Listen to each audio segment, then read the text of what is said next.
It's time for the Comic Bin Comic Book Podcast. The podcast you look forward to for all of your news and reviews of the best comic books hitting stands. Whether it's DC, Batman, Wonder Woman, Marvel, Spider-Man, Image, Spawn, Saga, Boom, Once and Future, Power Rangers, or whatever book or publisher you follow. we cover them all here. This is the place for you. That's right, it's for everyone. This is the Comic Bin Comic Book Podcast. Let's get it. Hello, folks, and welcome to another episode of the Comic Bin Comic Book Podcast. I am your host, Theo, back for another week looking at my top 5 books from the past week. I've got 5 good ones, several that were a new series that came out. First up, we're going to look at Phase of the Moon Knight from writers Erica Schultz and Benjamin Percy over at Marvel Comics. Then we're going to look at I Lie Popeye over at Massive Publishing, written and drawn by Marcus Williams. Very excited about this series. Then we're going to go over to DC and look at Mariko Tamaki's Zatanna, Bring Down the House, with art from Javier Rodriguez. Then we're going to go on over to IDW Publishing, and we're going to look at Star Trek Defiant, number 18, from writer Christopher Cantwell, with art from Angel Unzueto. And then, of course, my book of the week, you had to know it, Void Rivals, number 12, written by Robert Kirkman, with art from Lorenzo De Felici over at Skybound Image. Always excited when that series is on my list to pull. But again, that's my top 5 for this week. Have a few honorable mentions that I will go into after that. But let's go on and just jump into things. First up, looking at Phase of the Moon Knight, number 1, from writers Benjamin Percy and Erica Schultz, with art from Rod Reese and Manuel Garcia over at Marvel Comics. So this is somewhat of a anthology series with having 2 different stories looking at 2 different time periods of Moon Knight and the different versions of Moon Knight. So, we as fans of the character, we know of Mark Spector in his role, but we've seen as of late, especially with Mark's death, that we've seen Maximilian Coleridge take over the mantle of Moon Knight. And we saw once Mark came back that Khonshu has pretty much ordered him to take Maximilian out. But in this story from Erica Schultz, who's been doing a lot of writing for Moon Knight over at Marvel, we see pretty much Max coming into his own in his role as Moon Knight, despite the backlash that he is getting from the public. He's not living up to the Moon Knight's name. But if you look at how he takes it, the former Shroud seems to be relishing in all of the backlash that he's been getting. But we see that then the second story, which is from Benjamin Percy, looks at Cassian, who is a medieval crusader who takes up the role, and in his position, he goes up against Apocalypse and basically kills him for Khonshu. Both of the stories were really good. I really enjoyed the story from Erica Schultz, and knowing how it is going to play into the upcoming series that's going on with Moon Knight, as he and Max are going to duke it out, especially after Khonshu gave the order that this fake Moon Knight be taken out. So it plays well into that. I'm excited to see how that goes. There's going to be an annual that's out on Wednesday for Moon Knight, so I'll be reading that as well. But really good story. The art was really good. I really enjoyed both artists and what they did in those stories. Manuel Garcia did the art with Erica Schultz's story. Really good. I love his pens and his pencils, at least. And the art from Rodriguez on the Benjamin Percy story, looking at Cassian, was really well done. It really set the tone, especially with the colors. It made it look like it was back in the day, during the medieval times, during the times of apocalypse and Egyptian pharaohs, so on and so forth. So both stories were really good. I was not expecting them to be as good as they were, which is kind of weird, considering I have been enjoying, like I said, I've been enjoying what Erica Schultz have been doing with her writing of Moon Knight in real continuity. And again, this story that focuses on Maximilian will be a part of her overarching story in Moon Knight. But again, that's my number 5 book for the week, Phases of the Moon Knight, number 1 from Benjamin Percy, Erica Schultz, Manuel Garcia, and Rod Reese over at Marvel Comics. Next up, I am really excited about this story. I Lie Popeye, number 1, written and drawn by Marcus Williams over at Massive Publishing. So first and foremost, I am super stoked for Marcus. I have been a fan of his ever since the very first issue of Tuskegee Heirs came out that he drew with the writing from Greg Burnham, who's also been doing some good things as well. He was a part of the Milestone Initiative a few years ago, and he did a story in DC looking at Icon, and taking that story, which really good.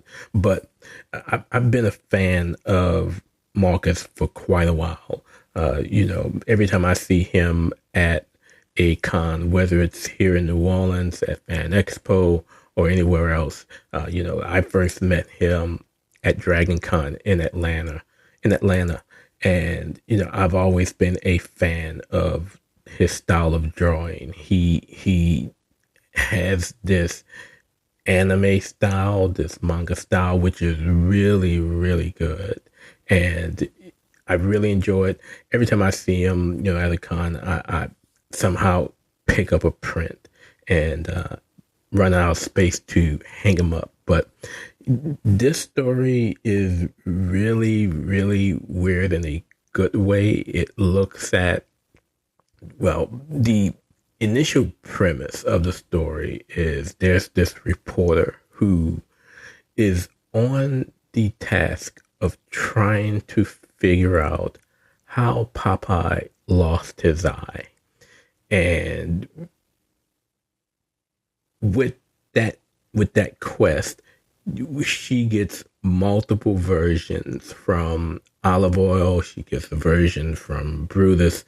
She gets a story from a version from Bluto. She gets a story from Wimpy.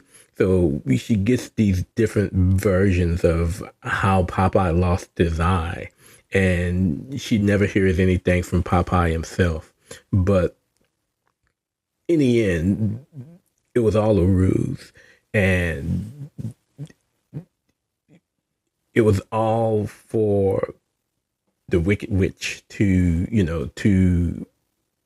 trick Popeye and steal all his spinach and just really, really go at him. It was a really good story, but it was simple again from the standpoint of, if you haven't followed Popeye before, this is a really good way to jump on. And I really, really enjoyed it. The art, I've always been a fan of Marcus's art, and that more than anything drew me into the story. He has a great way of showing action, and again, He has this style that is really influenced by manga, and it's just great. Always been a huge fan of his, and I'm happy to see his work, not just as an artist, but as a writer, going out there and now being on the mainstream.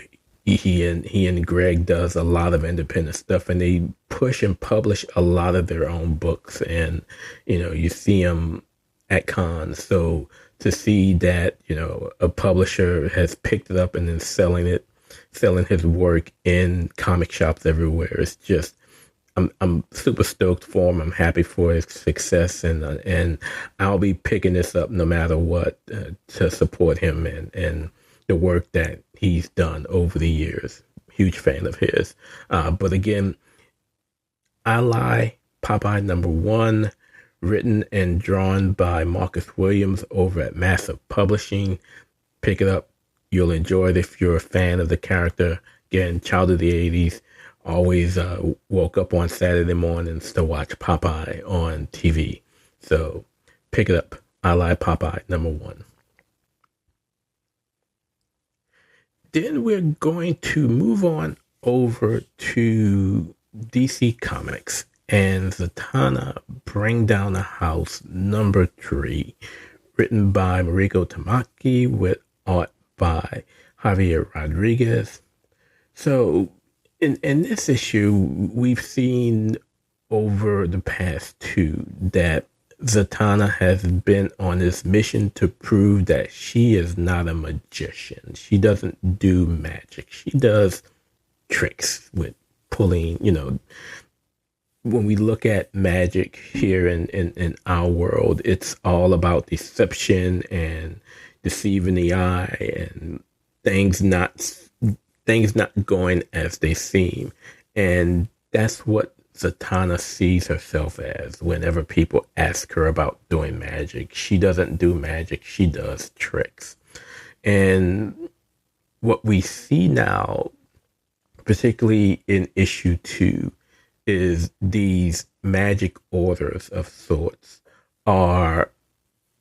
they're seeking her out for some reason. And one of these orders is an order of bunny rabbits. And, we ended issue 2 with this bunny person, telling her that there is more to the story of her meeting that order of magicians that she met in issue 2. And so in issue 3, we now see more about what's going on. And in doing so, we get a lot of history, not just with Zatanna, but on her dad, Zatara. And we see how he and his magic and what he was doing in magic came about, and how this magic order was beginning to turn on him because they feared him in the type of magic that he was doing, to the point where they felt he may have been stealing magic from others, which was greatly outlawed amongst that order. And so they now feel that Zatanna is doing it as well, although she, again, doesn't feel that she is a magician. Again, she doesn't do magic, and the fact that she feels she killed her dad, she was a contributing factor in his death, basically pushed her away from doing magic. But this bunny person is able to bring her out and allow her to see, yeah, you are a magician. And she starts doing magic as the stranger from the first 2 issues makes her appearance to bring Zatanna into custody again under this charge of stealing magic. There is just a whole lot going on, and I really, really like the way that Mariko Tamaki gives this voice to Zatanna, this, I don't want to say laissez-faire, but it really is. She is this independent person who's living her own life. She doesn't want to be seen or treated as her dad's daughter. She doesn't want to live in his shadow, especially considering the fact she feels responsible for his death. And it's just a really good story. I like the voice that she gives Zatanna. And it's just crazy as you go through it. Again, the stranger shows up on the premise of bringing Z into custody.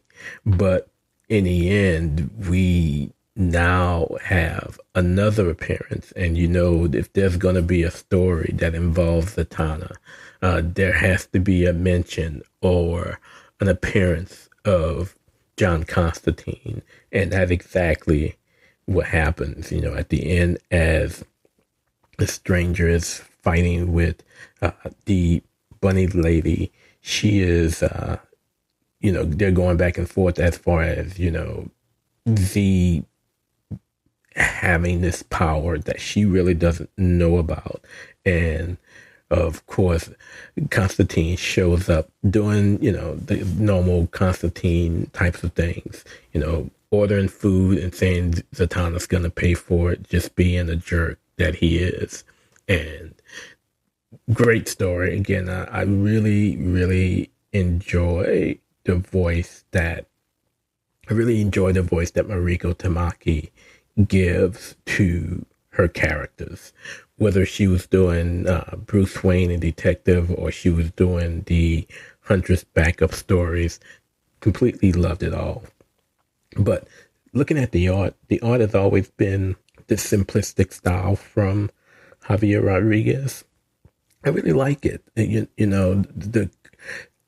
don't know if it's the colors that's a part of it that just makes it enjoyable, but I really, really like it. It's real simple, stylized where it needs to be. That demon that shows up, that just blows through that magician is just wow. But I'm really enjoying this.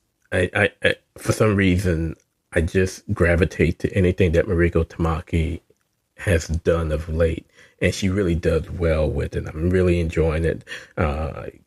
She just has a great writing style that I gravitate to from time to time when I see she's on the title. But again, that is Zatanna, Bring Down the House, number 3, from writer Mariko Tamaki, with art from Javier Rodriguez over at DC Comics. Now, moving on over to IDW Publishing, we get to Star Trek Defiant number 18, written by Christopher Cantwell with art by Angel Unzueto. I will continue to say that Defiant is the best Star Trek on comic shelves right now, outside of perhaps Strange New World, whenever that miniseries comes about.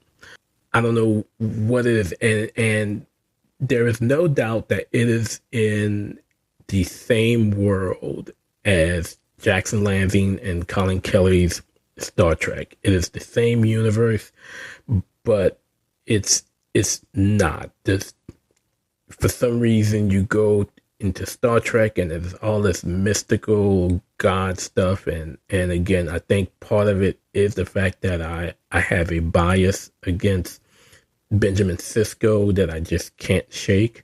But Defiant just seems more Trek to me, and I don't know if it's because of the characters that are involved in this story. Worf being the lead character, we have the old Ensign Ro, we have Brianna from Voyager.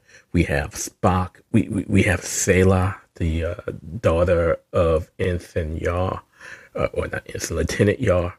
We have so much that's going on, but it just seems more Trek than Star Trek itself. And I really should be enjoying both titles, but I'm not. I'm really enjoying what's going on in Star Trek Defiant.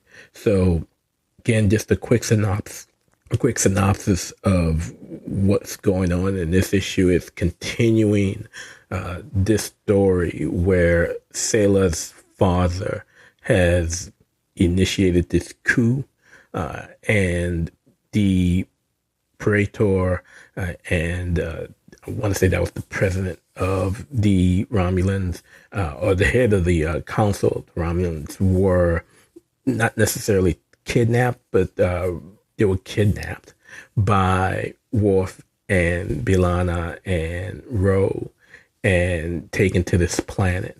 And now the Romulans are headed that way to extract revenge on this planet. And in the end, we see that there is likely more to the story of General Rivos, who is Selah's dad. There's a little bit more to him just extracting revenge on this planet. There's something deeper going on that I assume we will find out in the next issue when it comes out. But it's just really been good when you look at the interactions with all of these characters. And I'm particularly impressed with how Christopher Cantwell is writing Selah, because she's playing both sides of the fence. She's supporting her dad, but behind his back, which I am assuming he probably knows a little, considering he's Romulan, but she's also, pushing Spock, who's imprisoned, to work with her to figure out what's going on, why her dad going after this planet. It's more, it really has nothing to do with the kidnapping of the Romulan officials. There's more to it. She wants to know what it is. So she's playing both sides of the fence. It's just it's a really good story. And I love the way that it's being put together. I love the way that Angel Unzueto draws these characters. They are about as close to looking to the actual characters as possible. And part of it, I will give credit to the colors from Marissa Louise. It's just really good when you put all of that together. So you have no doubt the characters you are looking at are the characters from the TV series. They really, really look good. And again, I've just been enjoying Defiant for everything that it's been doing from the start. And the only thing that I will say is that if you're not reading it, please pick it up. You don't really need to read the main Star Trek series to follow along. There are some parts, if you start from the beginning, where you will need to, particularly when looking at the Day of Blood crossover. But other than that, you don't need to continually follow along with the other issues in the other series to really enjoy what's going on here. And I've just been enjoying it. Like I said, of the two Star Trek books, the two main Star Trek books that are out right now, it's my favorite. It's the more Trek of Star Trek. And if you are a Trekkie like me, I am pretty sure that you will enjoy it as well. Although most Trekkies that I know have been coming at me for not being a fan of Deep Space Nine and Benjamin Sisko. But that's something I'm used to. It's been that way since the series been out. The TV series have been out, so I don't expect that to change. But again, Defiant is just a great story, and it ends with our friend Chief O'Brien taking over the Defiant from some scavengers that were looking to take it and sell it. But he takes over the ship with the plans of saving his friends who sent out a distress signal to him to come on over and help him out. So he leaves the family back on Earth and he heads out, takes over the Defiant, and he's now on this mission to save Ro and B'Elanna and Worf that are kind of stranded, helping these farmers on the planet Antera with the Romulans in pursuit. But again, that is Star Trek Defiant number 18 from writer Christopher Cantwell with art from Andrew Unzueto over at IDW Publishing. So this takes us to our last book, my book of the week. Of course, it is Void Rivals number 12, written by Robert Kirkman with art by Lorenzo De Felici. There has not been a week where this series is out and it is not my book of the week. I did a review that is up on the site, gave it almost a perfect score.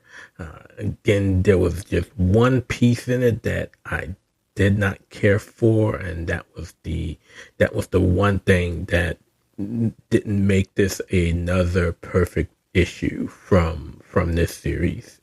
It is truly the linchpin of everything that is the Energon universe right now. And if you are following the news and everything that's going on, that's going to be even more solidified next issue when the world of G.I. Joe makes its way into Void Rivals with the the inhabitants of Cobra La making their appearance in issue 13. But before issue 13 comes out, let's talk a little bit about issue number 12 and why it's so good. And so since issue 10, when it was revealed that the Agorians and the Zertonians were more alike and more relatable to the Transformers than one would think, considering that from what Springer's analysis said, that deep down their DNA were of Cybertronian nature, which means that they could be evolved Transformers in some sort.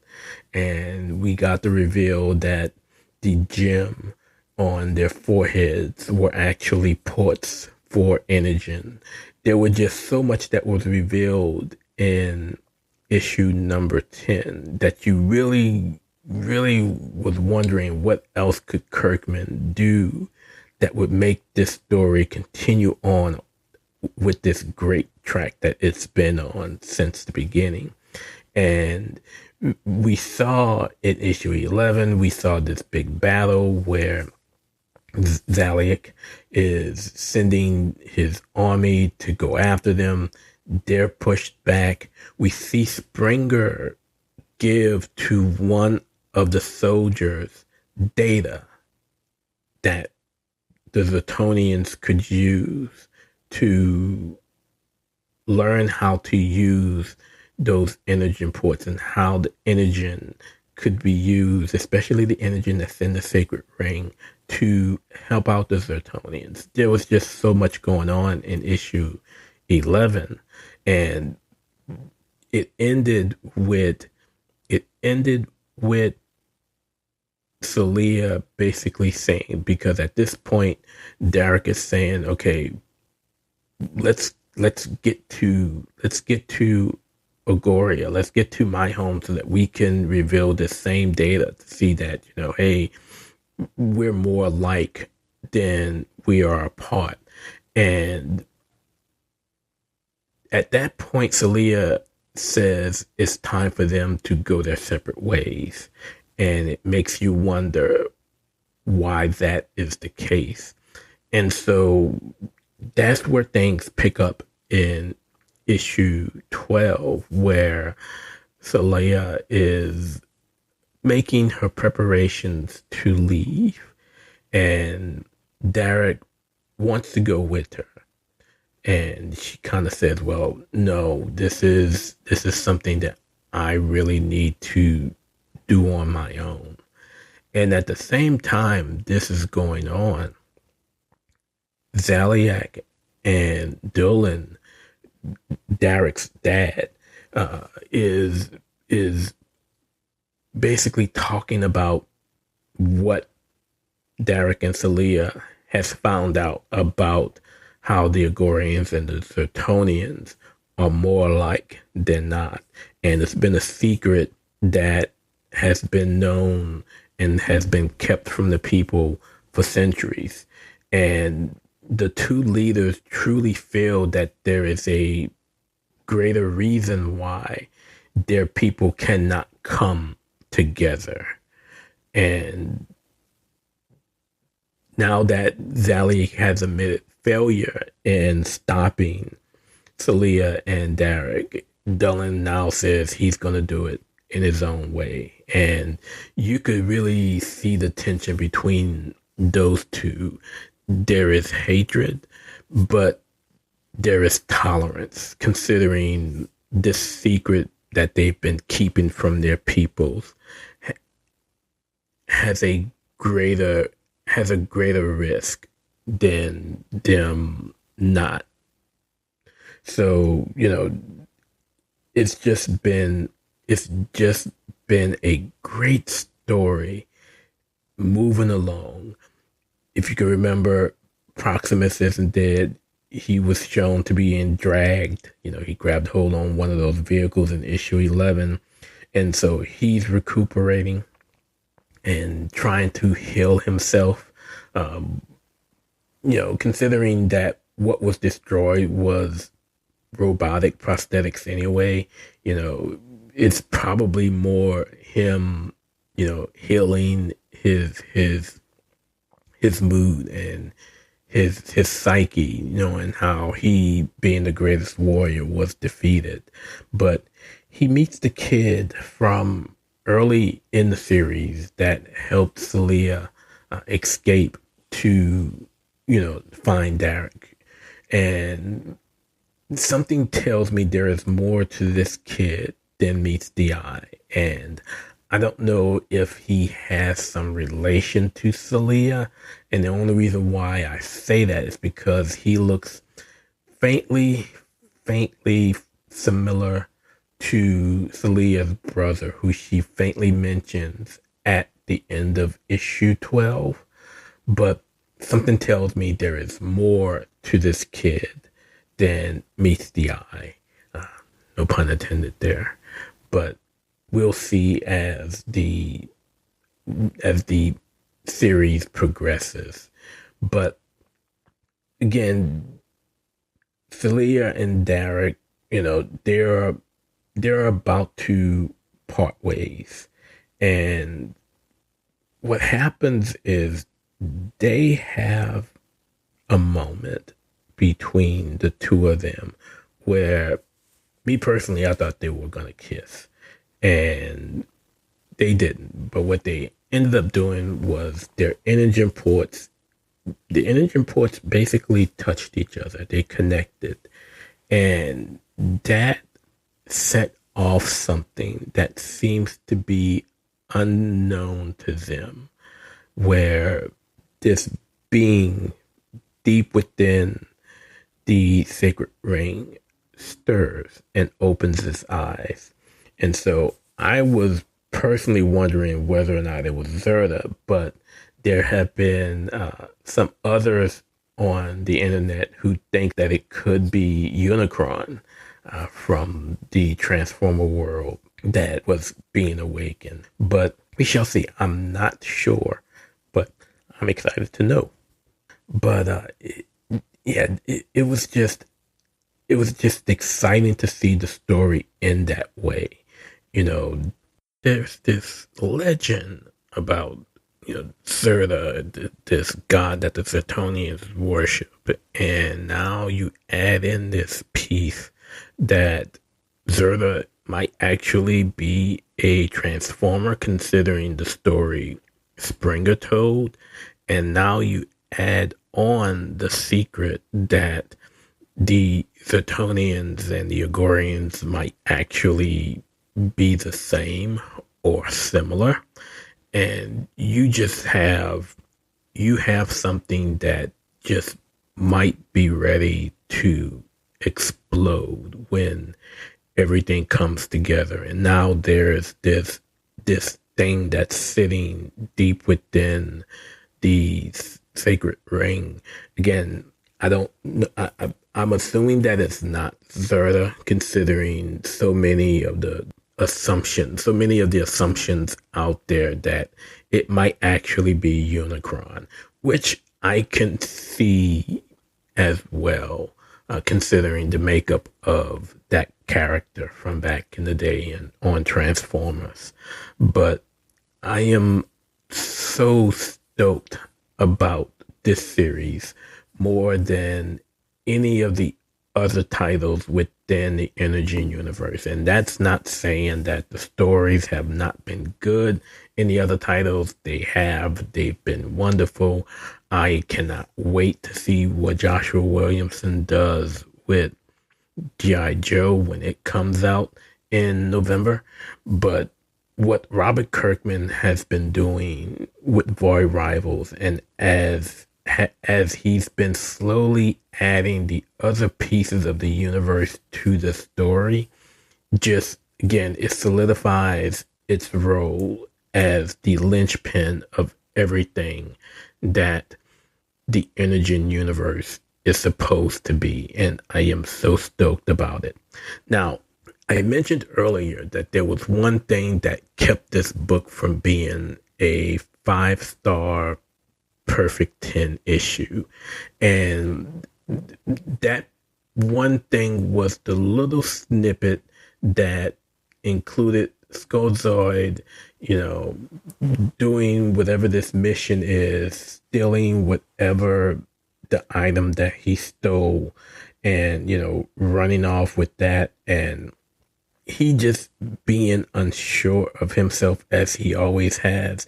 Now, what it did was it introduced Lord Gaikoni, who is another character from the Transformers universe. And I don't know, it just, for me, that kind of took away from the issue. I would imagine that once it's revealed what Skullzoid actually took, that it will play a better role, and I will probably put my foot in my mouth for not enjoying it. But just from everything else that happened in this issue, that one piece, that one snippet, you know, that was maybe a few pages, you know, that was with Skullzoid stealing whatever this item was, wondering whether or not it was worth all of the trouble to do so. I'm pretty sure it's gonna end up meaning something, but it just took away from the flow that I was enjoying with the rest of the story. But again, I love everything about Void Rivals. And let me tell you, the 1 in 25 incentive cover from Chris Stevens is just Chef's Kiss. That is the cover I picked up for this issue. Just absolutely loved it.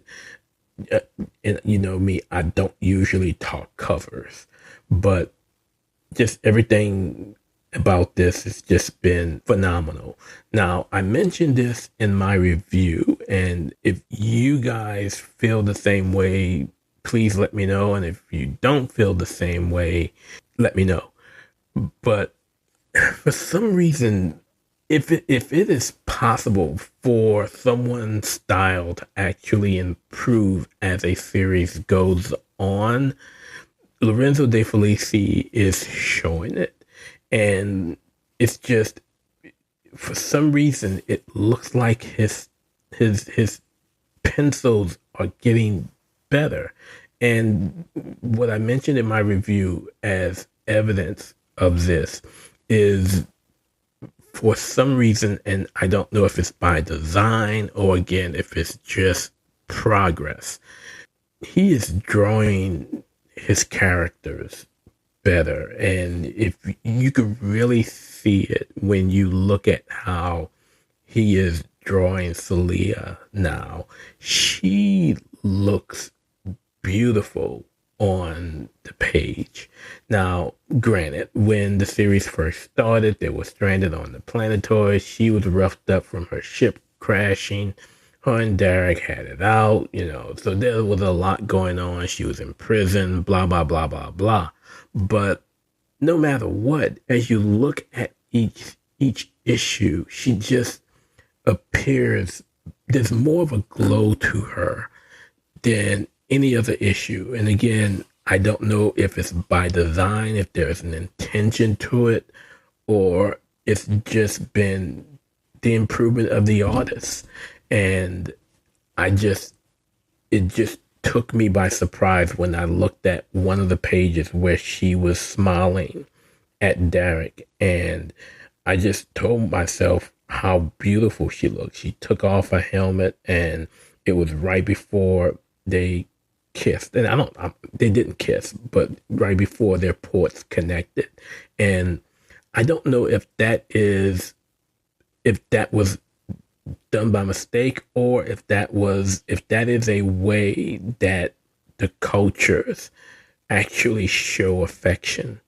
But when you looked at her, she had this beauty and this glow amongst her that was just perfect. But other than that one piece with Scarzo, everything about this was really good. Loved every bit of it. It would have been a perfect 10, a 5-star without that one piece, but I may end up coming to regret that, and I may update my review to a 5 if I end up being proven wrong.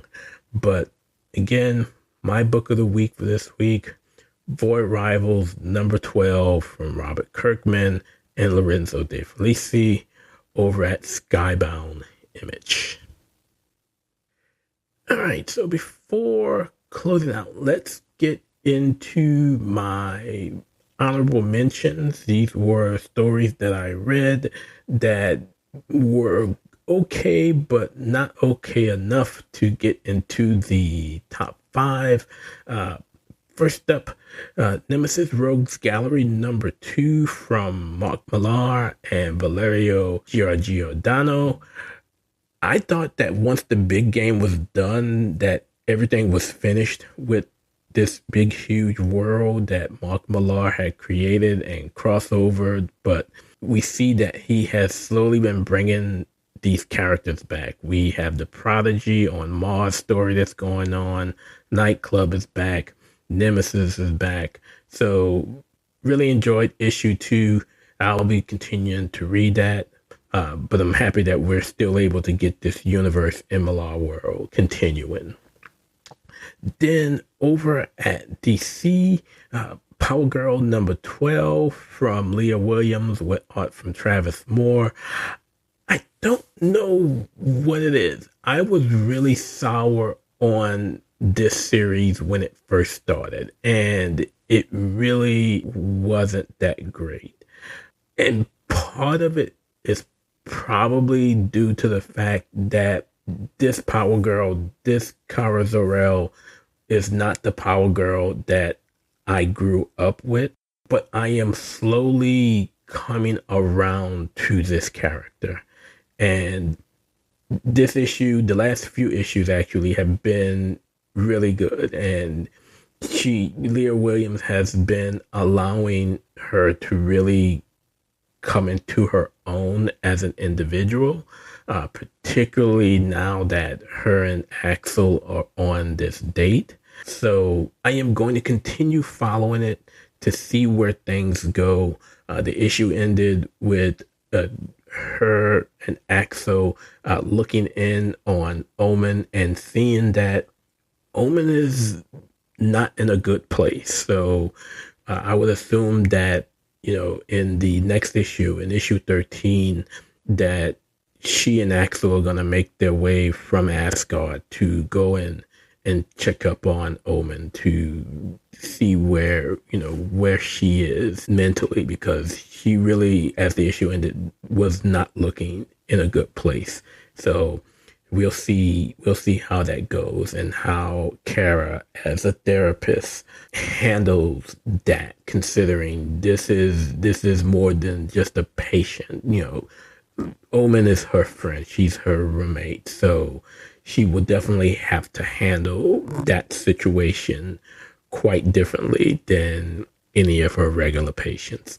And then the last honorable mention, 0 Hour. There was a 30th anniversary special that DC put out this past week from Dan Jurgens, who also did some of the art. And then Ron Moss did some writing. We got art from Darryl Banks and Howard Porter, just a whole bunch of folks that were on that huge event that went on.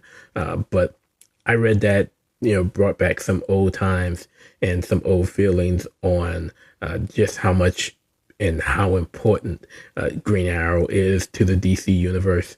But that was my honorable mention as well. So those are my 3 honorable mentions for this week to follow up my top 5. So that is going to do it for my reviews, my picks of the week. Let's talk about some of the books that I'm going to be reading next week and are in contention to make its way into the top 5. First, over at Marvel, we have The Ultimates number 4 from writer Dennis Camp with art from Phil Noto. Then over at DC, we have Batman 152 from Chip Zdarsky with art from Mike Hawthorne. Then also at DC, we have Birds of Prey number 13 from Kelly Thompson. Again, I don't know what has happened since this series started to where it is now, because again, I was not big on the series when it first started, but now I'm really enjoying it. And it might have something to do with the fact that Babs has been included with the team and Harley's nowhere around. And I'm not a Harley Quinn fan, so her not being around pleases me. So I'll be reading that next week. Then we have a new series over at Marvel, Exceptional X-Men number 1, written by Eve L. Ewing with art from Carmen Carnero. And then Skybound Image has Scarlet number 4 from writer Kelly Thompson with art from Marco Ferrari. Then we're going to go back to DC. It's the final issue of The Boy Wonder number 5, written and drawn by Juni Ba. That story that has just given a whole new world view of Damian Wayne and his relationship to his brothers, Dick, Tim, and Jason. And, last issue, in issue 4, we saw this strain of a relationship with his mother, Talia, and the return of Roz, and how Roz looked to incorporate his soul into Damian's body, since Damian no longer had the desire to lead the League of Assassins upon Raz's demise. So we saw where Talia really came into her own as a mom, considering how she wasn't much of one as Damien was growing up. So I really enjoyed that. And now with them getting out of that cave, I'm assuming that we're going to see one final battle, with them trying to get off of the island. And I will assume that Bruce will make his return. We haven't seen him since the first issue. And I know Junior Boss said that, he was going to make, when I interviewed him, he said that he was going to make at least one more appearance. So issue 5 would be that. Then going on back to Image, we're going to have Public Domain number 8, written and drawn by Chip Zdarsky. So, that story has been great, which means next week, the week after that, we'll probably have The Domain. But Public Domain is out this coming Wednesday as well. And then I am never going to give up Star Trek. And so with this, we have a special anniversary type issue, Star Trek number 500, written by Jackson Lanzine and Colin Kelly, but Christopher Cantwell will also be joining them on this issue, this special issue that I am looking forward to. Then going back to DC, there is going to be this special issue, the Trinity Special World Finest number 1, which basically collects the backup stories that have been appearing in Wonder Woman from Tom King and Daniel St. Pierre. But the backup stories with Trinity and John and Damian have been drawn by Belen Ortega.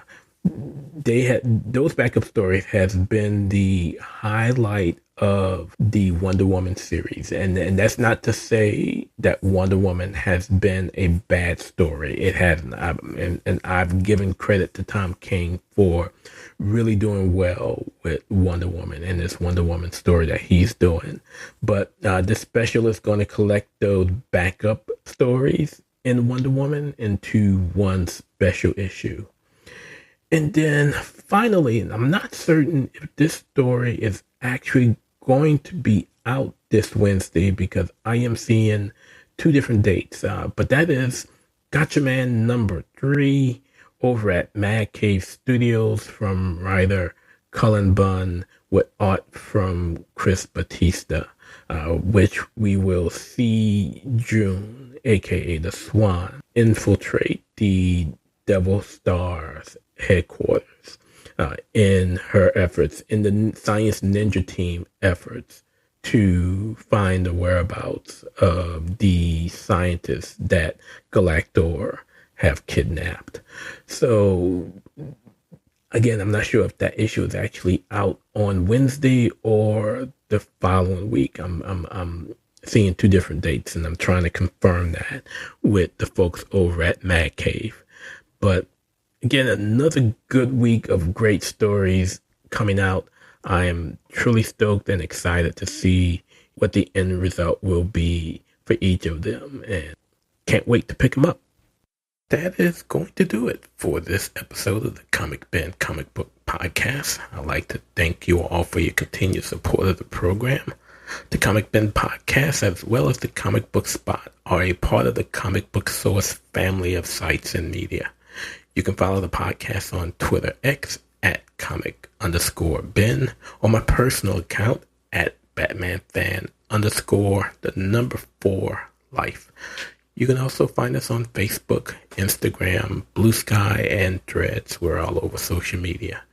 You can also follow our sister site over at thebatmanuniverse.net for all of your news and reviews in the world of Batman. Tune in next time as we give you more in the world of comic books. Again, we truly appreciate your support. But until we meet again next time, keep reading those comics.